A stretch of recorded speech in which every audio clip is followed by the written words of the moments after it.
എല്ലാവർക്കും നമസ്കാരം. നമ്മുടെ പുതിയൊരു വീഡിയോയിലേക്ക് എല്ലാവർക്കും സ്വാഗതം. അപ്പോൾ നമ്മൾ ഇന്നിവിടെ ചെയ്യാൻ പോകുന്നത് ഒരു സിമ്പിൾ ചോക്കർ ഡിസൈനാണ്. അപ്പോൾ നമുക്കത് എങ്ങനെയാണെന്ന് കാണാം. എങ്കിൽ നമുക്ക് നേരെ വീഡിയോയിലേക്ക് പോകാം. അപ്പോൾ നമുക്കിത് ചെയ്യാൻ വേണ്ടി മെയിനായിട്ട് 2 സാധനം മതി. ഇത് ബട്ടൺസാണ്. സാധാരണയായിട്ട് നമ്മുടെ ഉടുപ്പിലും ഷർട്ടിലും ഒക്കെ വെച്ച് കൊടുക്കുന്ന ബട്ടൺസ് ഇല്ലേ, അത്രയുള്ള ബട്ടൺസാണിത്. നമ്മൾ ബട്ടൺസ് എടുക്കുന്ന സമയത്ത് ഡിസൈൻ ഉള്ളത് എടുക്കുകയാണെങ്കിൽ കുറച്ചും കൂടി നല്ലതാണ്. ഈ ബട്ടൺസ് എന്ന് പറയുന്നത് സ്മൈലി ഡിസൈൻ വരുന്ന ബട്ടൺസാണ്. അപ്പോൾ ഇതേണ്ട ഞാനിവിടെ 4 കളറ് ബട്ടൺ എടുത്തിട്ടുണ്ട്. ഇത് 4 കളർ വേണമെന്നൊന്നുമില്ല, ഏതെങ്കിലും ഒരു കളർ എടുത്താലും മതി. ഇല്ലെങ്കിൽ ഇങ്ങനെ പല കളർ വേണമെന്നുണ്ടെങ്കിൽ അതും എടുക്കാം. അപ്പം നമ്മുടെ ഓരോരുത്തരുടെ ഇഷ്ടത്തിനനുസരിച്ച് ബട്ടൺസ് എടുക്കാവുന്നതാണ്. ഒരെണ്ണം ഇവിടെ 6 എണ്ണം വീതമാണ് എടുത്തിരിക്കുന്നത്. പിന്നെ നമ്മളിവിടെ എടുത്തിരിക്കുന്നത് എംബ്രോയ്ഡറി ത്രെഡാണ്. ഞാൻ ഈ ഒരു കളറാണ് എടുത്തിരിക്കുന്നത്. അപ്പം നമുക്ക് വേണമെങ്കിൽ നമ്മൾ ഈ പല കളറിലുള്ള ബട്ടൺസ് എടുക്കുന്നെങ്കിൽ അതിലേതെങ്കിലും ഒരു കളറിൽ മാച്ച് ചെയ്യുന്ന ത്രെഡ് വേണമെങ്കിൽ എടുക്കാം, ഇല്ലെങ്കിൽ ഇതുപോണക്കാണെങ്കിലും എടുക്കാം. അതൊക്കെ നമ്മുടെ ഇഷ്ടത്തിന് എടുക്കാവുന്നതാണ്. ഇനി ഇതിൻ്റെ നമ്മൾ എംബ്രോയ്ഡറി ത്രെഡ് കട്ട് ചെയ്തെടുത്തിട്ടുണ്ട്. 2 പീസ് ഇവിടെ കട്ട് ചെയ്തെടുത്തിരിക്കുന്നത് 20 ഇഞ്ച് നീളത്തിലാണ്. അതിനെ നമ്മളിങ്ങനെ കറക്റ്റ് സെൻറ്റർ പിടിച്ചൊന്ന് മടക്കിയെടുക്കുക.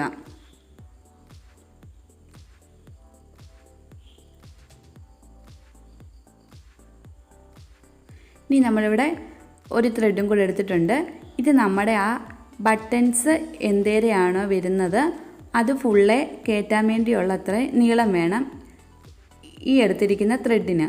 അപ്പം നമ്മളിങ്ങനെ മടക്കിയാണ് അതെടുക്കുന്നത്. അതെടുത്ത് കഴിഞ്ഞിട്ടും നമ്മുടെ ആ ബട്ടൺസ് എടുക്കുന്നത്ര ഇതിൽ കൊള്ളണം, അതിനുള്ള നീളത്തിലെടുക്കണം. എന്നിട്ട് ഇത് നമ്മൾ ഇതിനകത്ത് ഇങ്ങനെ കയറ്റിയിട്ട് അതിനെ ഇങ്ങനെ കെട്ടി കൊടുക്കുവാണ്.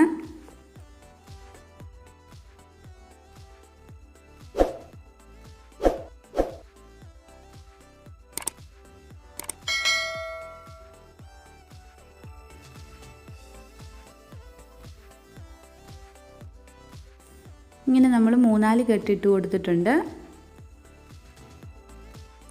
ഇനി നമ്മൾ ഈ ബട്ടൺസ് കോർക്കാനുള്ള എളുപ്പത്തിന് ഒരു നീഡിൽ എടുത്തിട്ടുണ്ട്. എന്നിട്ട് അതിലിങ്ങനെ കയറ്റി കൊടുത്തിട്ടുണ്ട്. ഇനി നമുക്ക് ഈ ബട്ടൺസ് കോർത്ത് കൊടുക്കാം.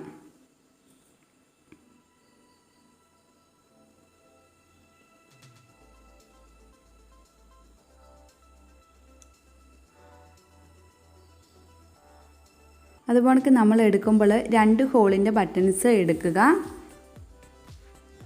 അത് നമ്മൾ ആദ്യമേ ഗ്രീനാണ് കോർത്ത് കൊടുത്തത്.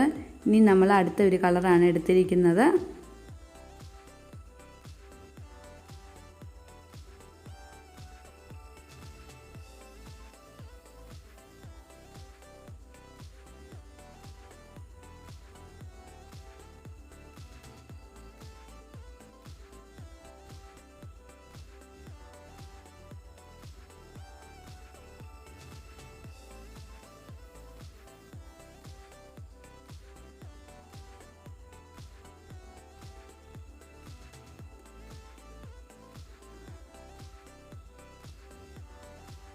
ഇങ്ങനെ നമ്മൾ ഓരോ കളർ വീതം കോർത്ത് കൊടുക്കുവാണ്. ആദ്യമേ ഗ്രീൻ കോർത്തു, പിന്നെ റോസ് കോർത്തു, അത് കഴിഞ്ഞിട്ട് ബ്ലൂ കോർത്തു, ഇപ്പോൾ യെല്ലോ ആണ് കോർത്തുകൊണ്ടിരിക്കുന്നത്. ഇങ്ങനെ നമ്മൾ ഓരോ കളറും കോർത്തെടുത്തിട്ടുണ്ട്. ഇങ്ങനെ 4 കോർത്തതിന് ശേഷം വീണ്ടും നമ്മൾ ഫസ്റ്റ് കോർത്ത കളർ ഏതാണോ അത് കോർക്കുക. അതുപോലെ തന്നെ നമ്മൾ റിപ്പീറ്റ് ചെയ്ത് കോർത്ത് കൊടുക്കുക.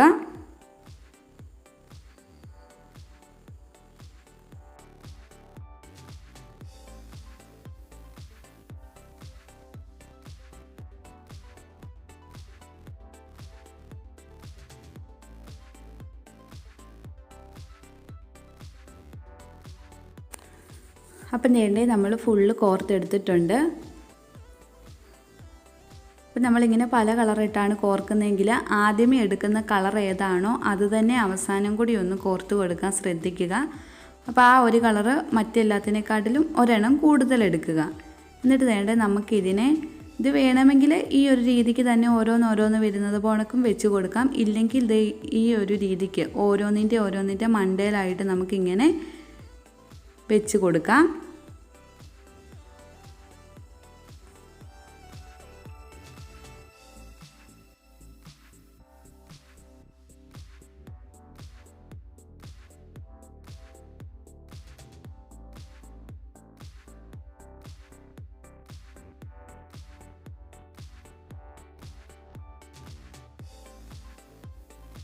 ഇനി നമ്മൾ ആദ്യമേ എടുത്തിട്ടുള്ള ആ ത്രെഡിൻ്റെ അതേ വലിപ്പത്തിലുള്ള ത്രെഡാണിത്. അതിനിത് ഇങ്ങനെ കറക്റ്റ് സെൻറ്റർ വെച്ച് മടക്കി കൊടുത്തിട്ട് ഇത് ഈ ത്രെഡിനകത്തോട് ഇങ്ങനെ കയറ്റി കൊടുത്തിട്ടുണ്ട്. എന്നിട്ട് ഇത് നമുക്ക് ആ ബട്ടൺസിൻ്റെ അടിയിലായിട്ട് ഇങ്ങനെ കൊണ്ടുവന്ന് കൊടുക്കാം.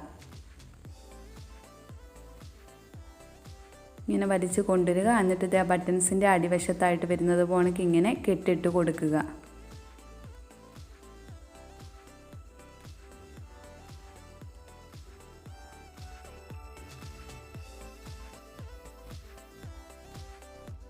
നമ്മൾ ആ ബട്ടൺസ് കോർക്കാൻ വേണ്ടി യൂസ് ചെയ്ത ത്രെഡ് കട്ട് ചെയ്ത് മാറ്റിയിട്ടുണ്ട്. ഇനി വേണ്ട ഇതിൻ്റെ രണ്ട് വശവും ഇങ്ങനെ എടുക്കുക. എന്നിട്ട് വേണ്ട ഈ അറ്റത്തായിട്ട് ഇങ്ങനെ കെട്ടിട്ട് കൊടുക്കുക.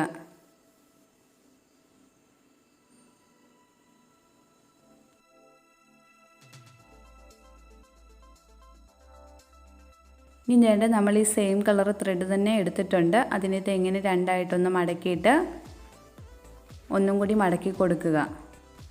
എന്നിട്ട് ഇതേ നമ്മുടെ ഈ മാലയുടെ ഇതെടുത്ത് ഇതിന് കറക്റ്റ് ഒരു പോണക്ക് പിടിച്ചു കൊടുത്തിട്ട് ഇങ്ങനെ വെച്ചിട്ട് ഈ ഒരു ഹോളിൽ കൂടെ ഇതിനെ ഇങ്ങനെ കയറ്റി കൊടുക്കുക.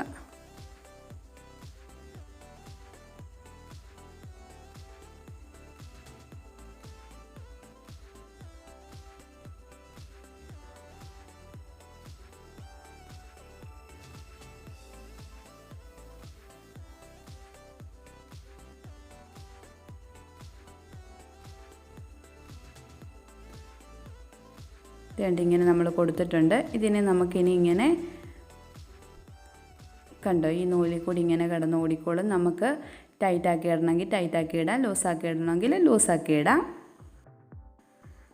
അപ്പം നമ്മുടെ ചോക്കർ ഇവിടെ റെഡി ആയിട്ട് വന്നിട്ടുണ്ട്. നമ്മൾ ഇതുപോണക്ക് തന്നെ ചെയ്തെടുത്തേക്കുന്ന ഒരു ചോക്കറാണിത്. ഇത് നമ്മൾ ബ്ലാക്ക് ബട്ടൺസ് എടുത്താണ് ചെയ്തിരിക്കുന്നത്.